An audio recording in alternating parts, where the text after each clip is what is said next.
مدینے کی راہ میں سوموار کی رات، ربیع الاول سن 1 ہجری کی چاند رات۔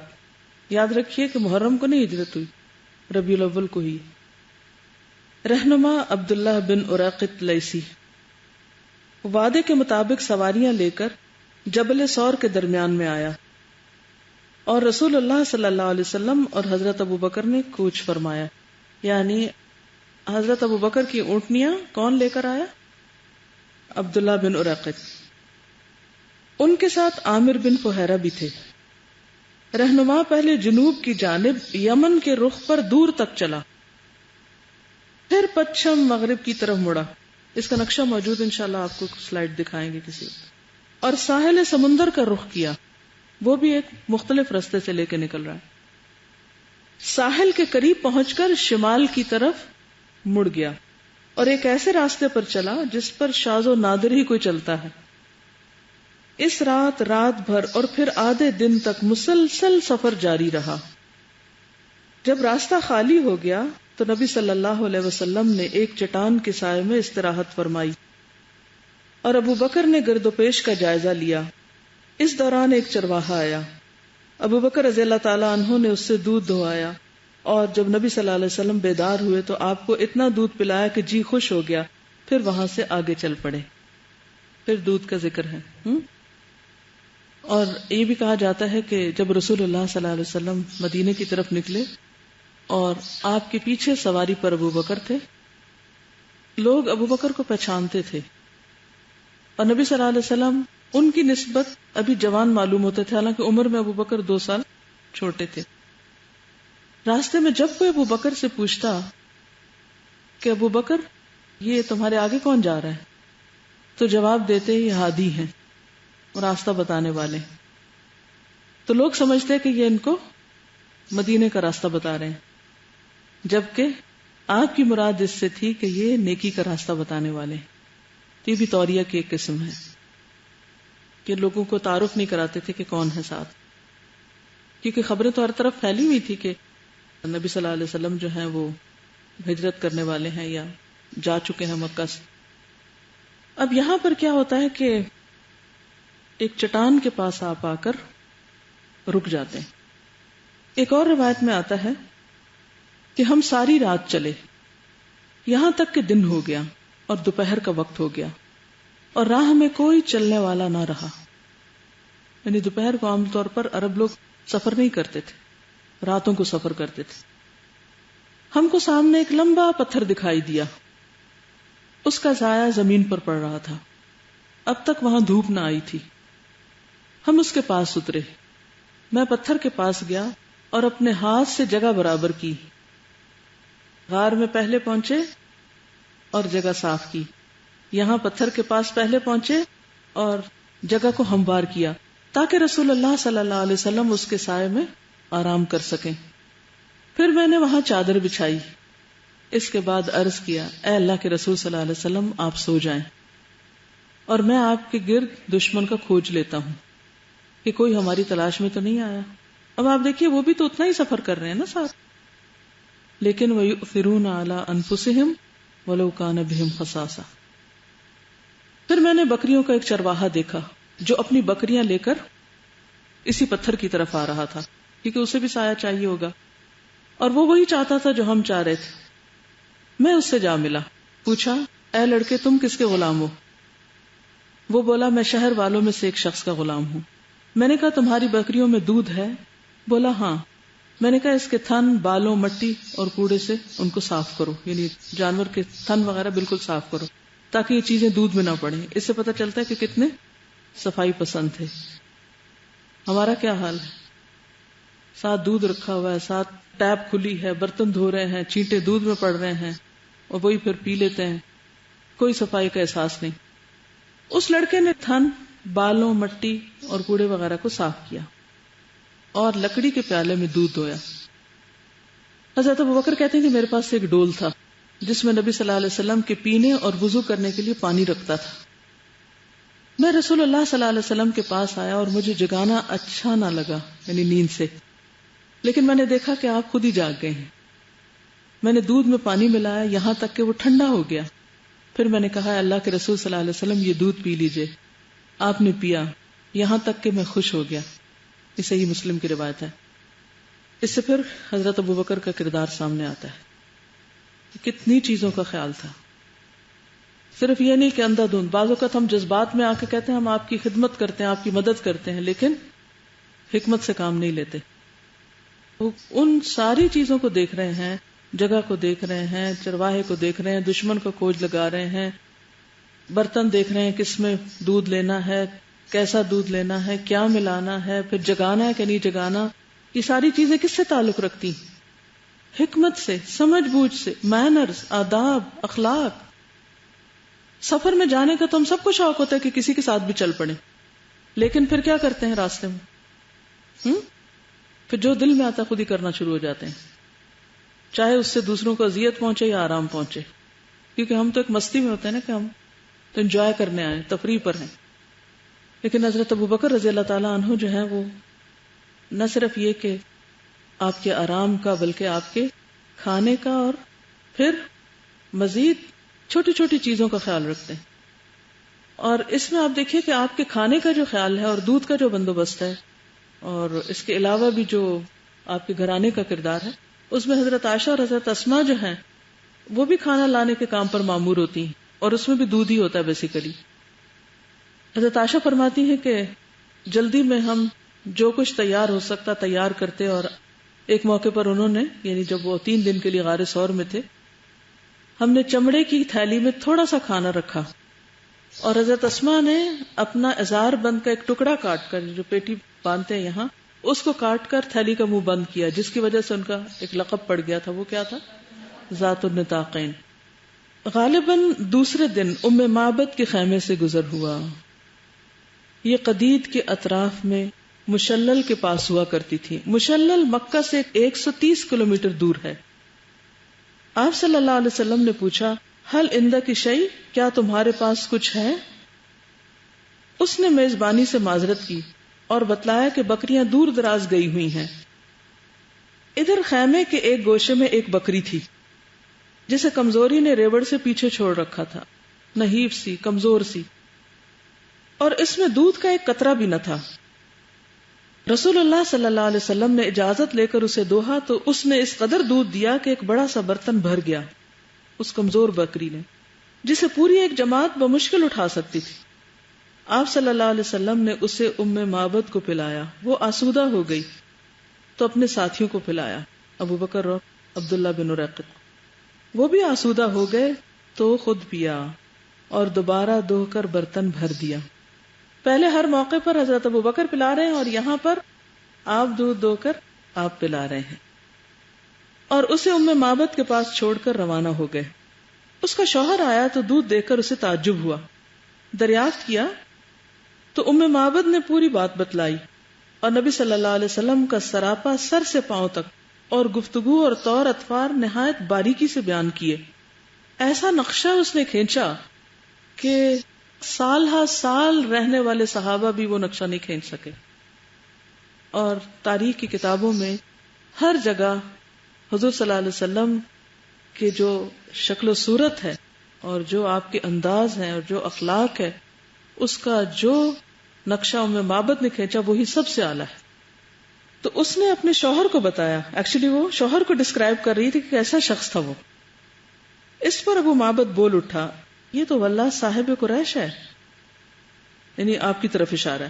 میرا ارادہ ہے کہ آپ کا ساتھ اختیار کروں، میں تو ان سے ملنا چاہتا تھا اور کوئی راستہ ملا تو ایسا ضرور کروں گا. یعنی غائبانہ طور پر ایک طرح سے مسلمان ہو گیا. تیسرے روز صبح اہل مکہ نے ایک آواز سنی جو زیریں مکہ سے شروع ہوئی اور بالائی مکہ سے گزر کر نکل گئی. لوگوں نے اس کا پیچھا کیا مگر صاحب آواز کو نہ دیکھا. وہ کہہ رہا تھا، جزا اللہ رب الناس خیر جزائہ رفیقین حلا خیمتی ام معبد ہما نزلا بالبر وارتحلا به وافلح من امسى رفیق محمد فیا لقصی ما زر اللہ عنکم به من فعال لا تجارى والسؤدد لیہن بنی کعب مکان فتاتهم ومقعدها للمؤمنین بمرصد سلوا اختکم عن شاتها وانائها فانکم ان تسألوا الشاة تشهدی. اللہ جو لوگوں کا پروردگار ہے ان دو رفیقوں کو بہترین جزا دے جو معبد کے خیمے میں نازل ہوئے، وہ دونوں خیر کے ساتھ اترے اور خیری کے ساتھ روانہ ہوئے، اور جو محمد کا رفیق ہوا وہ کامیاب ہوا۔ ہائے قصی، اللہ نے اس کے ساتھ کتنے بے نظیر کارنامے اور سرداریاں سمیٹ دیں۔ بنو کعب کو ان کی خاتون کی قیامگاہ اور مومنین کی نگہداشت کا پڑاؤ مبارک ہو۔ تم اپنی خاتون سے اس کی بکری اور برتن کے متعلق پوچھو، تم اگر خود بکری سے پوچھو گے تو وہ بھی شہادت دے گی۔ پھر آپ قدید سے آگے بڑھے۔ سراقہ بن مالک بن جعشم مدلجی نے قریش کے اعلان کردہ انعام کے لالچ میں اپنے گھوڑے پر بیٹھ کر آپ صلی اللہ علیہ وسلم اور حضرت ابوبکر صدیق کا پیچھا کیا۔ قریب پہنچا تو گھوڑا پھسل گیا اور سراقہ نیچے آ رہا۔ اس نے اٹھ کر فالگیری کے تیر دیکھے کہ نقصان پہنچا سکتا یا نہیں۔ تیر وہ نکلا جو ناپسند تھا، لیکن فال بد کی پرواہ کیے بغیر وہ سوار ہو کر اور آگے بڑھا۔ جب اس قدر قریب پہنچ گیا کہ آپ کی قرات سننے لگا اور آپ التفات نہیں فرماتے تھے، یعنی آپ پیچھے دیکھ نہیں رہے تھے، جبکہ ابوبکر بار بار مڑ کر دیکھ رہے تھے، تو اس کے گھوڑے کے اگلے دونوں پاؤں زمین میں دھنس گئے۔ اس روایت سے یہ پتہ چلتا ہے کہ نبی صلی اللہ علیہ وسلم اپنے سفر میں قرآن مجید کی قرات کرتے رہے اور اونچی آواز میں قرات کرتے رہے اور بہت محو ہو کے قرات کرتے رہے کہ سراقہ آ رہا ہے پیچھے سے لیکن آپ اس کی پرواہ نہیں کر رہے، یہاں تک کہ گھٹنوں تک اس کا گھوڑا سراقہ کا زمین میں جا دھنسا اور وہ گھوڑے سے گر گیا۔ پھر سراقہ کی ڈانٹ پر گھوڑا اٹھنے لگا تو وہ مشکل اپنے پاؤں نکال سکا۔ جب وہ سیدھا کھڑا ہوا تو اس کے پاؤں کے نشان سے آسمان کی طرف دھوئیں جیسا غبار اڑ رہا تھا۔ سراقہ نے پھر فالگیری کے تیر نکالے تو پھر وہی نکلا جو ناپسند تھا۔ اس سے اس پر زبردست روب طاری ہو گیا اور اسے یقین ہو گیا کہ نبی صلی اللہ علیہ وسلم کا معاملہ غالب آ کر رہے گا۔ چنانچہ اب اس نے امان کی پکار لگائی، امان طلب کی۔ نبی صلی اللہ علیہ وسلم اور حضرت ابوبکر صدیق ٹھہر گئے۔ یہ ان کے پاس پہنچا اور بتلایا کہ قریش نے کیا طے کیا ہے اور خود یہ کس ارادے سے چلا تھا۔ پھر زاد و متاع پیش کیا لیکن نبی صلی اللہ علیہ وسلم نے کچھ نہ لیا، البتہ اس سے اس خواہش کا اظہار کیا کہ آپ کی بات لوگوں سے چھپائے رکھے۔ سراقہ نے پروانہ امن لکھوایا۔ آپ نے عامر بن فہرہ کو حکم دیا اور انہوں نے ایک چمڑے پر لکھ دیا۔ پھر سراقہ واپس ہوا اور جو کوئی تلاش اور جستجو میں ملا اس سے کہا، میں ادھر کی کھوج خبر لے چکا ہوں، یہاں تمہارا جو کام تھا کیا جا چکا ہے، اور یوں تلاش کرنے والوں کو واپس کر دیا، اور اس کے پیچھے جو آ رہے تھے ان سب کو بھی واپس کرنے والا بن گیا۔ اب یہاں پر جو لکھنے کا کام ہے وہ کیسے ممکن ہوا ہوگا؟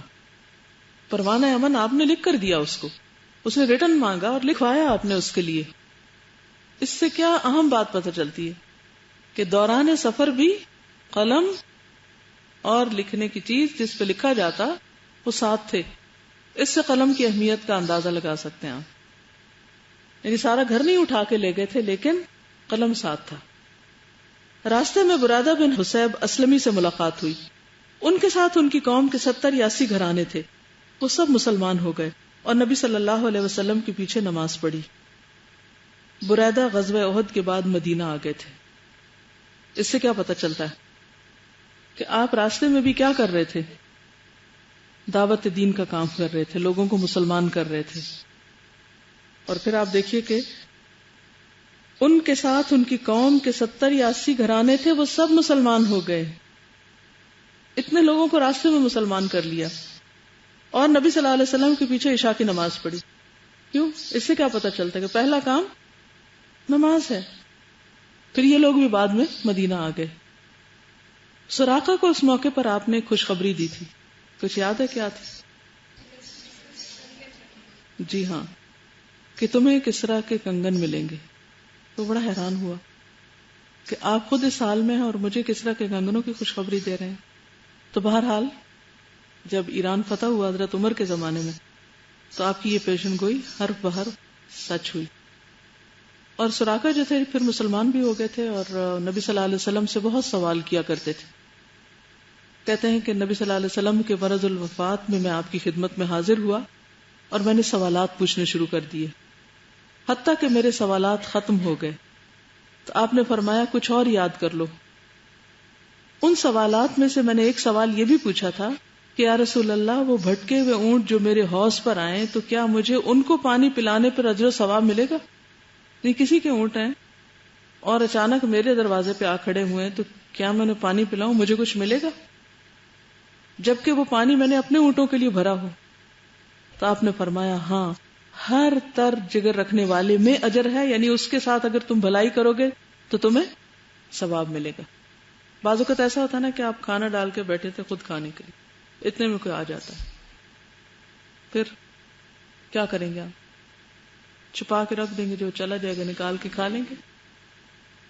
مقام ارج میں آپ کا گزر ابو تمیم اوس بن حجر اسلمی کے پاس سے ہوا۔ اس وقت بعض اونٹوں کے تھکنے کی وجہ سے آپ صلی اللہ علیہ وسلم اور حضرت ابوبکر ایک ہی اونٹ پر تھے۔